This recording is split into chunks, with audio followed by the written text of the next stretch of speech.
Миллиардер Геннадий Тимченко занимает 6-е место в рейтинге богатейших бизнесменов России по версии журнала Forbes. Тимченко лично пришел на закрытый судебный процесс по делу братьев Магомедовых и выступил поручителем за одного из братьев, Магомеда, бывшего члена Совета Федерации. Об этом сообщает «Новая газета» со ссылкой на источники. Издание опубликовало стенограмму беседы Тимченко с судьей и прокурорами. Заседание состоялось 29 октября. Адвокат Магомедова Виктория Целюрик подтвердила, что Тимченко выступил его поручителем. По данным газеты, Тимченко пришлось ждать 4 часа, пока его впустили в зал судебных заседаний и выслушали. Миллиардер просил суд изменить под его поручительство меру пресечения для Магомедова, не связанную с лишением свободы. Обвинение утверждало, что арестованный может влиять на свидетелей или предпринять попытку покинуть страну. Мне кажется, что у меня есть все основания считать наши отношения близкими, товарищескими, дружескими. В свое время они, я имею в виду компания, которой, в частности, тоже владел Магомед Гаджиевич,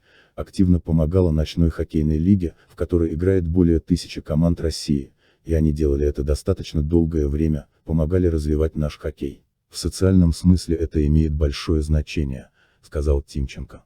Он также заявил, что может влиять на арестованного. Мне кажется, я могу сказать, что действительно я могу влиять на него как старший товарищ. В этом смысле, мне кажется, это еще и в, так скажем, национальных традициях у них, уважать старших.